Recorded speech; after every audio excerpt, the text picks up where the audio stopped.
Бәріне сәлем достар. Бүгінгі біздің өтетін тақырыбымыз дара және күрделі сан есімдер. Дара сан есім дегеніміз бір түбірден құралған сан есімді дара сан есім деп айтамыз. Мысалы 1, 5, 10, 100, 1000. Ал күрделі сан есім дегеніміз екі немесе одан да көп сөз түбірдің тіркескенінен немесе қосарланғанынан жасалатын сан есімнің түрі күрделі сан есім деп аталады. Мысалы 935 деген секілді. Сан есімдер мағынасына қарай 6-ға бөлінеді. Есептік, реттік, жинақтық, топтық, болжалдық, бөлшектік болып 6-ға бөлінеді. Есептік сан есім дегеніміз заттың нақты санын білдіретін сан есімді есептік сан есім деп атаймыз. Сұрағы қанша, неше? Мысалы 1, 10, 100. Ал реттік сан есім дегеніміз заттың ретін білдіреді. Сұрағы нешінші деген.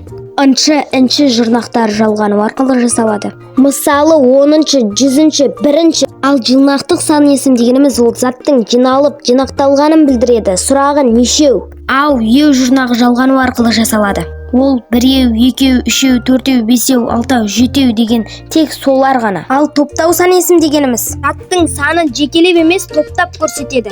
Сұрағы қаншадан, нешеден? Данден, тантен жұрнағы жалғану арқылы жасалады. Мысалы 3-тен, 150-ден, 20-30-дан, 5-6-дан тағы басқа. Болжалдық сан есім дегеніміз заттың дәл санын білдірмей шамамен болжалдап көрсетеді де қанша, неше, қаншадан, қай, шамалы сияқты сұрақтарға жауап береді. Мысалы 50-лерге келген 80-90-дай. Общем айтқанда бірдеңені болжап көрсетеді. Ең соңғысы бөлшектік сан есім.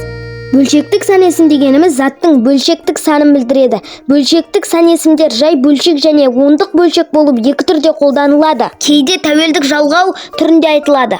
Мысалы 2,5, 100,2, 5,5, 3 ширек, 10-ның жартысы. Достар, бүгінгі өтетін тақырыбымыз осы. Осымен менің видеом аяқталды. Сау болыңыздар және тағы видеоларымды күтіңіздер.